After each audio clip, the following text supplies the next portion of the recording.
ಪೂರ್ಣಾಹುತಿಗಳು, ವಿಧಿವಿಧಾನಗಳು, ಹೋಮ ಹವನಾದಿಗಳು ನಡೆದಿದೆ. ಇದೀಗ ಅತಿಥಿ ಗಣ್ಯರು ದೀಪವನ್ನು ಬೆಳಗಿಸಿ ಕಾರ್ಯಕ್ರಮಕ್ಕೆ ಶುಭವನ್ನ ಕೋರ್ತಾ ಇದ್ದಾರೆ. ಇವತ್ತು ನಾನು ಈ ಕಾರ್ಯಕ್ರಮಕ್ಕೆ ತುಂಬಾ ಖುಷಿಯಿಂದ ಸಂತೋಷದಿಂದ ನಾನು ಈ ಕಾರ್ಯಕ್ರಮದಲ್ಲಿ ಭಾಗವಹಿಸ್ತಾ ಇದ್ದೀನಿ. ಯಾಕೆ ಅಂತಂದ್ರೆ ಉತ್ತರಾದಿ ಮಠದ ಗುರುಗಳು ಇವತ್ತು ಇಲ್ಲಿ ಆಸೀನರಾಗಿದ್ದಾರೆ. ಪಂಡಿತ್ ಶ್ರೀ ಅನಿರುದ್ಧಾಚಾರ್ಯ ಪಾಂಡುರಂಗಿ ಅವರ ಪಾದಾರವಿಂದಗಳಿಗೆ ನಮಸ್ಕರಿಸ್ತಾ, ಅವರ ವೇದಿಕೆಯಲ್ಲಿ ನಾನು ಒಬ್ಬ ಇವತ್ತು ಆಸೀನರಾಗಿರೋದು ನಿಜವಾಗ್ಲೂ ನನಗೆ ಸಂತೋಷದ ವಿಚಾರ. ಮತ್ತೆ ಅವರು ನಿಮ್ಮನ್ನ ಡೈರೆಕ್ಟ್ ಆಗಿ ನೋಡಲಿಲ್ಲ, ಇವತ್ತು ನಿಮ್ಮನ್ನ ಡೈರೆಕ್ಟ್ ಆಗಿ ನೋಡಿದೆ ಅಂತ ಅಂದರು. ನನಗೆ ಖುಷಿ ಆಯಿತು. ಅವ್ರ ಆಶೀರ್ವಾದ ನಾನು ಪಡೆದಿದ್ದೀನಿ ಅಂತ ನನಗೆ ಸಂತೃಪ್ತಿಯಾಗಿದೆ. ಮತ್ತೆ ಹನುಮ ಜಯಂತ್ಯೋತ್ಸವನ ಅವರ ಸಮಕ್ಷಮದಲ್ಲಿ ಹನುಮನ್ನ ನಾನು ಬೇಡ್ಕೊಳ್ಳೋದು ನಿಜವಾಗ್ಲೂ ಖುಷಿ ತರುವಂತ ವಿಚಾರ ಅಂತ ಭಾವಿಸ್ತಾ, ಅವರ ಒಂದು ಪ್ರೇರಣೆಯಿಂದ ಸುಮಾರು 4-5 ವರ್ಷಗಳಿಂದ ಸರ್ಕಾರದ ಸುಪರ್ದಿಯಲ್ಲಿ ಇದ್ದಂತಹ ಈ ಒಂದು ದೇವಸ್ಥಾನ ಪೂಜಾ ಕೈಂಕರ್ಯಗಳು ಎಲ್ಲ ವ್ಯವಸ್ಥೆಗಳು ತುಂಬ ಚೆನ್ನಾಗಿ ನಡೆಯಬೇಕು ಅನ್ನುವ ಉದ್ದೇಶದಿಂದ ನಮ್ಮ ಸರ್ಕಾರ ಪೂಜ್ಯ ಶ್ರೀವನ್ನು ವಹಿಸಿದ್ದು ತಮ್ಮೆಲ್ಲರಿಗೆ ಗೊತ್ತಿದೆ.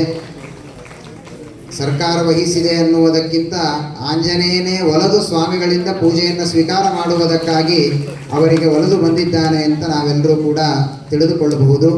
ಅಂತಹ ಈ ಒಂದು ಚಿಕ್ಕ ಸಾಮಾನ್ಯವಾಗಿ ನಮ್ಮೆಲ್ಲರಿಗೆ ಅನಿಸ್ತಾ ಇರ್ತದೆ, ಏನ್ರಿ ನೀವು ಆಂಜನೇಯನ ಬಗ್ಗೆ ಹೇಳುವಾಗ ಎಲ್ಲರಿಗೂ ಅವರೇ ಉಸಿರಾಟ ಕೊಡ್ತಾರೆ, ಎಲ್ಲರಿಗೂ ಹೀಗೆ ಅಂತ ಹೇಳ್ತೀರಿ. ನಾವಿರೋದೇ ಒಂದು 4 ಅಡಿ 5 ಅಡಿ ಇರ್ತೇವೆ. ನಮ್ಮ ದೇಹದೊಳಗೆ ಒಂದು ಇನ್ನೂ ಚಿಕ್ಕ ರೂಪದಲ್ಲಿ ಹನುಮಂತ ದೇವರು ಇರ್ತಾರೆ. ಅವ್ರು ಹೇಗೆ ಇಷ್ಟು ಜನ ನೋಡ್ಕೊಳ್ತಾರೆ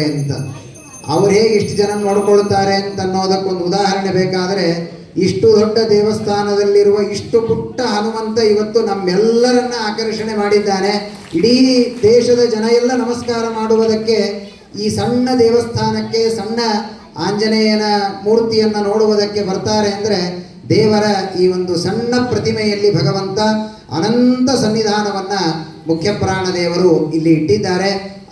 1008 ಶ್ರೀ ಸತ್ಯಾರ್ಥ ತೀರ್ಥ ಪಾದಂಗಳರವರ ದಿವ್ಯ ಚರಣಗಳಿಗೆ ನನ್ನ ನಮಸ್ಕಾರಗಳನ್ನು ಮಾಡುತ್ತಾ, ಈ ದಿನದ ಈ ವೇದಿಕೆಯ ಒಂದು ಅಧ್ಯಕ್ಷತೆಯನ್ನು ವಹಿಸಿರತಕ್ಕಂಥ ಪಂಡಿತ್ ಅನಿರುದ್ಧಾಚಾರ್ಯ ಪಾಂಡುರಂಗಿರವರೇ, ಈ ಕ್ಷೇತ್ರದ ಮಾನ್ಯ ಶಾಸಕರು, ನನ್ನ ಹಿರಿಯರು, ಒಂದು ರೀತಿಯಲ್ಲಿ ಮಾರ್ಗದರ್ಶಕರು ಕೂಡ ಆಗಿರತಕ್ಕಂಥ ಸನ್ಮಾನ್ಯ ಹರೀಶ್ ಗೌಡ್ರೆ, ಅಖಿಲ ಕರ್ನಾಟಕ ಬ್ರಾಹ್ಮಣ ಮಹಾಸಭಾದ ಹಿರಿಯ ರಾಜ್ಯ ಉಪಾಧ್ಯಕ್ಷ ಆಗಿರತಕ್ಕಂಥ, ನಮಗೋಸ್ಕರ ಬೆಂಗಳೂರಿಂದ ಬಂದಿರತಕ್ಕಂಥ ಸನ್ಮಾನ್ಯ ಲಕ್ಷ್ಮೀಕಾಂತ್ರವರೇ ಸಂದರ್ಭ ಇದಲ್ಲ.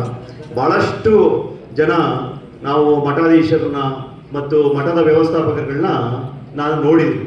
ಅದರಲ್ಲಿ ವಿಶೇಷವಾಗಿ ನನ್ನ ಗೌರವಗಳಿಗೆ ನಮಸ್ಕಾರಗಳಿಗೆ ಪಾತ್ರರಾದಂಥವರು ನಮ್ಮ ಅನಿರುದ್ಧಾಚಾರ್ಯ ಪಾಂಡುರಂಗಿರವರು.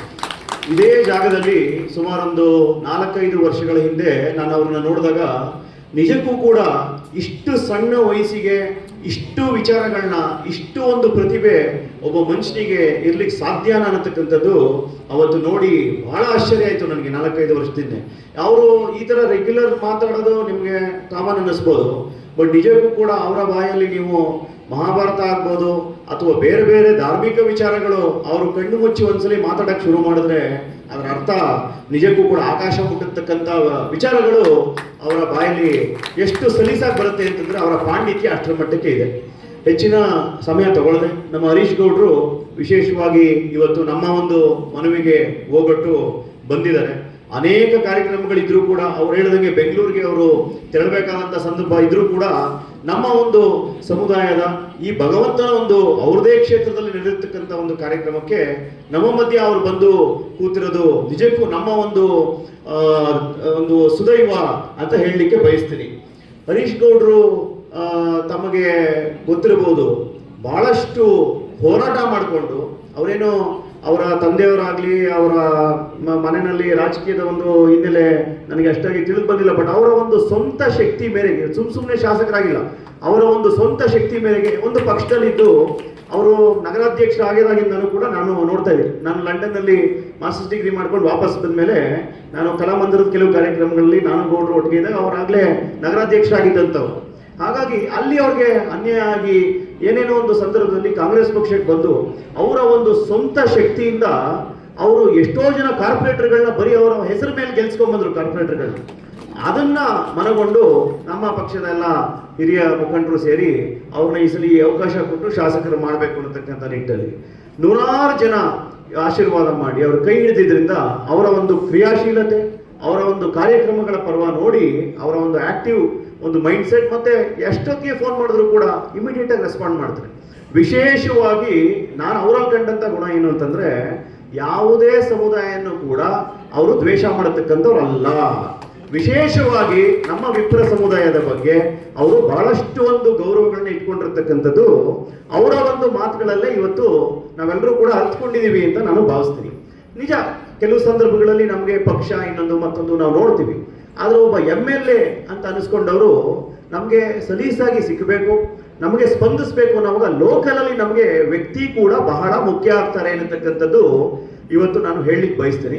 ಹರೀಶ್ ಗೌಡರು ವಿಶೇಷವಾಗಿ ಎಲ್ಲರನ್ನೂ ಪ್ರೀತಿಸಾಗೆ ನಮ್ಮ ಸಮಾಜನೂ ಕೂಡ ಬಹಳಷ್ಟು ಒಂದು ಗೌರವ ಮತ್ತು ಪ್ರೀತಿನ ನೋಡತಕ್ಕಂಥವ್ರು. ಮುಂಬರತಕ್ಕಂಥ ದಿನಗಳಲ್ಲಿ ಅವ್ರಿಗೆ ವಿಶೇಷವಾಗಿ ಈ ಸ್ವಾಮಿಯ ಒಂದು ಅನುಗ್ರಹ ಆಗಲಿ. ನಮ್ಮ ಎಲ್ಲರ ಒಂದು ಪ್ರಾರ್ಥನೆಯೂ ಕೂಡ ರಾಜಕೀಯವಾಗಿ ಉಜ್ವಲವಾದಂತಹ ಒಂದು ಸ್ಥಾನಮಾನಗಳು, ಇನ್ನೂ ಹೆಚ್ಚಿನ ಸ್ಥಾನಮಾನಗಳು ಸಿಕ್ಕಲಿ. ಮೈಸೂರಿನ ಜಿಲ್ಲಾ ಮಂತ್ರಿಗಳು ಕೂಡ ಹರೀಶ್ ಗೌಡರು ಒಂದು ದಿವಸ ಆಗ್ಲಿ ಅನ್ನತಕ್ಕಂಥ ಒಂದು ಪ್ರಾರ್ಥನೆನ ಈ ತಮ್ಮೆಲ್ಲರ ಮುಂದೆ ಹೇಳ್ತಾ, ವಿಶೇಷವಾಗಿ ಈ ದಿನದ ಕಾರ್ಯಕ್ರಮಕ್ಕೆ ತಾವೆಲ್ಲರೂ ಕೂಡ ಬಂದಿದ್ದೀರಿ. ನಿಮ್ಮೊಟ್ಟಿಗೆ ನಾವು ಇನ್ನೂ ಒಂದು ಅಷ್ಟೊತ್ತು ಕಾಲ ಕಳಿತೀವಿ. ಎಲ್ಲ ಸಕಲ ಜನರಿಗೂ ಕೂಡ ಸನ್ಮಂಗಳ ಉಂಟು ಮಾಡಲಿ, ಸ್ವಾಮಿಯ ಆಶೀರ್ವಾದ ಕೃಪಾ ಕಟಾಕ್ಷ ಎಲ್ಲರ ಮೇಲೆ ಇರಲಿ ಅಂತ ಹೇಳ್ತಾ ನನ್ನ ಇವತ್ತು ಈ ಕಾರ್ಯಕ್ರಮಕ್ಕೆ ಕರೆದು ನನಗೂ ಕೂಡ ಒಂದು ಗೌರವ ಸಮರ್ಪಣೆ ಮಾಡಿ ಇವತ್ತು ಒಂದು ಆಶೀರ್ವಾದ ಮಾಡಿರ್ತಕ್ಕಂಥದ್ದು ನಿಜಕ್ಕೂ ನನ್ನ ಒಂದು ಪುಣ್ಯ ಅಂತ ಭಾವಿಸ್ತಾ ತಮ್ಮೆಲ್ಲರಿಗೂ ಮತ್ತೊಮ್ಮೆ ನಾನು ನಮಸ್ಕರಿಸ್ತಾ ಇದ್ದೀನಿ. ತ್ರಿಮತಸ್ಥಾಚಾರ್ಯರಿಗೆ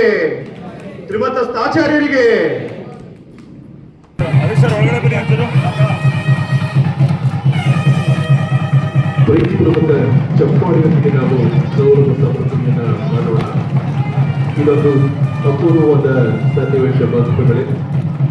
ಪೂಜ್ಯರಿಗೆ ಇಡೀ ವಿಪುಲ ವೃತ್ತದ ಪರವಾಗಿ ಪುಷ್ಪವೃಷ್ಟಿ ನೆರವೇರಿಸ್ತಾ ಇದೆ. ಅವಧಿಗೆ ಚಾಮರಾಜನಗರ ಜಿಲ್ಲೆಯ ಗೌರವ ವನ್ಯಜೀವಿ ಪರಿಪಾಲಕರಾಗಿ ನೇಮಕಗೊಂಡು ಸೇವೆಯನ್ನು ಸಲ್ಲಿಸ್ತಾ ಇದ್ದಾರೆ.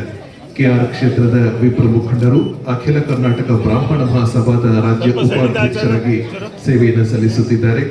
ಈಗ ಅಖಿಲ ಭಾರತ ಬ್ರಾಹ್ಮಣ ಏಕೀಕೃತ ಪರಿಷತ್ನಲ್ಲಿ ರಾಜ್ಯಾಧ್ಯಕ್ಷರಾಗಿದ್ದಾರೆ ಶ್ರೀ ನವೀನ್ ಕುಮಾರ್ ಅವರು. ಇವರ ಸಾಮಾಜಿಕ ಕಾರ್ಯಗಳನ್ನು ಗುರುತಿಸಿ ಹನುಮತ್ ವ್ರತದ ಈ ಶುಭ ಸಂದರ್ಭದಲ್ಲಿ ಇರುವ ಪ್ರಾರ್ಥನೆಯೊಂದಿಗೆ ಇದೀಗ ಗೌರವ ಸಮರ್ಪಣೆ ಮಾನ್ಯ ಶಾಸಕರಾದ ಶ್ರೀ ಹರೀಶ್ ಗೌಡ ಅವರಿಗೆ.